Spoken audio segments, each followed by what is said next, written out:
굉장히 권위적인 이야기잖아요. 그렇죠.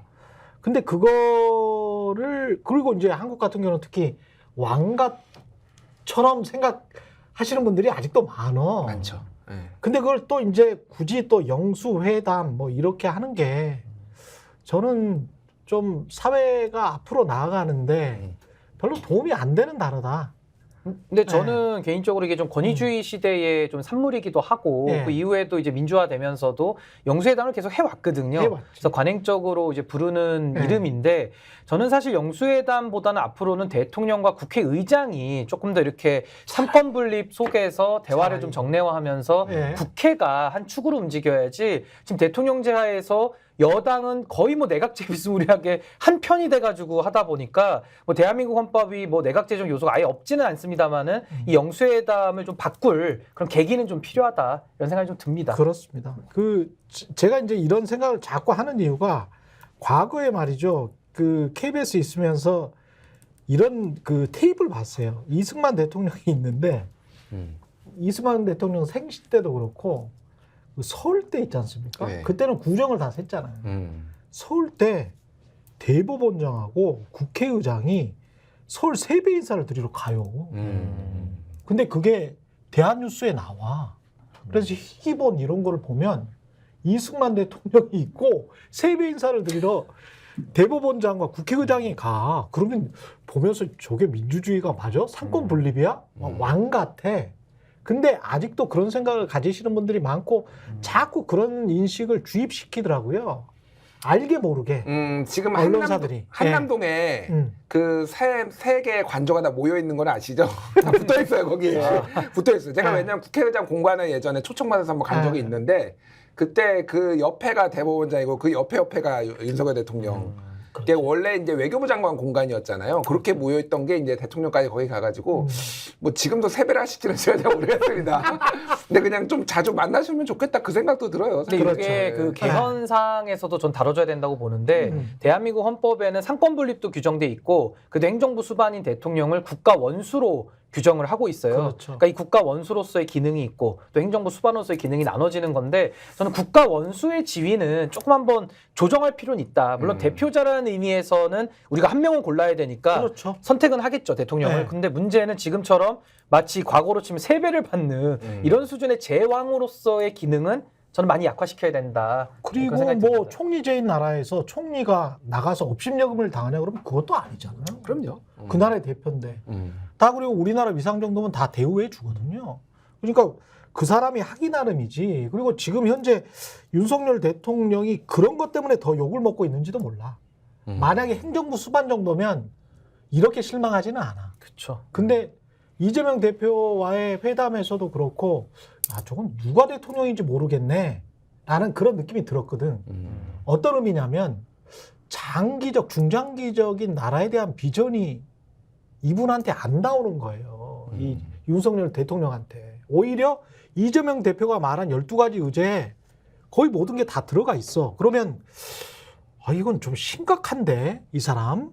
이런 생각이 들 수밖에 없습니다. 근데 이제 내용이 안 나온다라는 것은 뭐 아는데 일부러 말 안 하고 이런 건 없잖아요. 그렇지. 그러니까 윤석열 대통령 안에 내재된 그런 내용이나 국가 운영과 비전에 관한 컨텐츠가 아직도 없는 것이고 사실 뭐 학습 능력이 빠르다 이런 얘기를 좀 후보 시절에 했었어요. 근데 그건 사실 뭐 선거용에서 표 달라는 하나의 구호에 불과한 것이고 좀 윤석열 대통령 학습 능력도 그렇게 뛰어나 보이진 않습니다. 그래서 참 나라 걱정이 심각하고 앞으로도 임기가 3년이 남았는데 참 매우 험난한 길이 좀 예상되지 않는가 그런 생각이 좀 듭니다. 좀 대통령의 스케줄을 한번 정말 솔직하게 까서 보여줬으면 좋겠어요.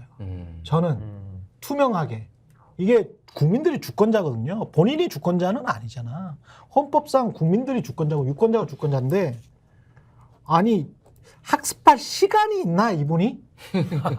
혹시 뭐 드시고 마시고 뭐 술 드시고 이렇고 그다음에 숙취라는 게 있잖아요. 숙취라는 게.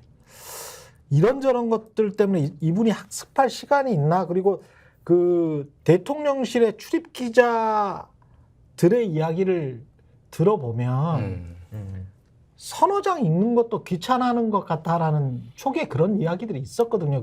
저는 좀 루머였으면 좋겠습니다만은 그 다음에 발전된 게 별로 안 보이니까. 그러니까 보통 이제 활자 예. 중독도 있는데 이제 활자를 회피하는, 활자를 기피하는 유형의 사람일 가능성도 매우 높고 보통 중독이 아니고 난독. 근데 보통 이제 검사장들 보면요, 예. 검사장으로 승진한 사람 말고 이제 소위 말하는 고검 검사로 이제 떨어지는 분들이 있거든요. 예. 그런 분들 보면은 매일 가면 그냥 신문만 읽고 시간을 이렇게 그렇죠. 허송하는 게 이제 검사들의 주로 이제 하는 일들인데 참 윤석열 대통령도 고검 검사를 4년이나 지냈거든요. 그렇죠. 그러니까 일과는 거리를 두고 오랫동안 살았던 거죠. 그래서 아마 그런 게 좀 습관화됐다 그러면은 말씀하신 대로 활자를 잘 안 읽고 결제하면 어떡하나 라는 좀 우려가 들기도 합니다. 뭐 요것과 관련해서 제가 칼럼 하나를 조금 추천해 드리고 싶어요. 저는 제가 굉장히 밑줄 쳐가면서 좀 읽고 있는 칼럼. 동아일보의 김순덕의 도발, 김순덕 칼럼입니다. 아, 그래요? 아, 진짜 읽어보세요. 이거 가려놓고 보면은 이게 무슨 김순덕이 쓴 건지 안 쓴지 몰라. 동아일보인지 아닌지 알 수가 없어요. 제목이 그중에서도 김순덕이잖아. 예, 김순덕이잖아요. 제목이 뭐냐면은 김순덕의 도발, 대체 윤 대통령의 국정 비전은 뭔가? 이거예요. 그래서 지금 말씀하신 거하고 비슷한 거예요. 도대체 이제 비전이 뭔데 여기에서 예시를 굉장히 자세히 써놨어요. 예. 그러니까 대통령 이렇게 김순덕 칼럼니스트가 얘기를 합니다. 이제 전 대기자였죠. 그렇죠. 대통령 모두 발언만은 제발 참모가 써준 대로 읽기 바란다. 이렇게 얘기를 했어요. 윤석열은 연설문을 직접 쓴다고 한다. 취임사도 직접 다듬고 수정해 거의 새로 쓰다시피 했다고 한다. 그래서인지 기억에 남는 명구절이 없다. 이렇게 얘기해갖고 KBS와 신년대담에서 윤석열 대통령이 참모들이 써준 예상 질문과 답변을 보지 않았다라고 얘기를 했는데 그게 바로 재앙이었다. 이런 얘기를 해서 너무 뼈를 때리는데 그렇죠. 심지어는 김치찌개 얘기할 때마다 나는 슬프다. 기자들이 김치찌개 못 먹어서 환장한 줄 알아? 칼럼에 이렇게 써놨어요. 그러니까 왜냐면 대통령이 인수위 시절에 한번 끓이겠다고 하고 또 한번 뭐 아직 주방이 안 돼가지고 아직 못했는데 하겠다라고 하고 그리고 지난해 1월에도 김치찌개 먹으면서 여러분하고 같이 하겠습니다라고 하고 총선 패배한 다음에도 자 빈대떡 족발 김치찌개 또 얘기했어. 김치찌개 환장을 안 했다고. 아니, 근데 메뉴만 저는- 조금 늘어났는데. 아니 근데 저는 윤석열 대통령이 이제 잘하는 게 많이 없으니까 네. 요리를 잘하시는 거예요 본인이. 그러니까 이걸 자랑하고 싶어서 아마 요리를 계속 얘기하시는지는 모르겠으나 예. 저는 요즘 뭐 회사 다녀봐도요 직장 상사가 회식 때 밥 사준다 그러면은 진짜 그 많이 좀 부담스러워하는 힘들어. 문화가 좀 있거든요. 예. 그러니까 기자와 대통령의 관계도 줄 정보를 잘 주고 잘 그렇죠. 소통이 되면서 국정 운영과 기자의 역할이 잘 돌아갈 때 기자들도 보람 있게 일을 하는 것이지 일은 제대로 안 해놓고 매일 와서 김치찌개 먹여, 족발 먹여, 빈대떡 먹여 이거는 소통의 ABC도 아니거든요. 아니 먹인 적이 없어 중요한 거는. 스픽스는 말하는 언론입니다. 대세는 유튜브, 그중에서 스픽스. 좋아요, 댓글, 구독, 알림 설정. 여러분이 저희를 사랑해 주시고 우리가 여러분을 사랑하는 4가지 방법입니다.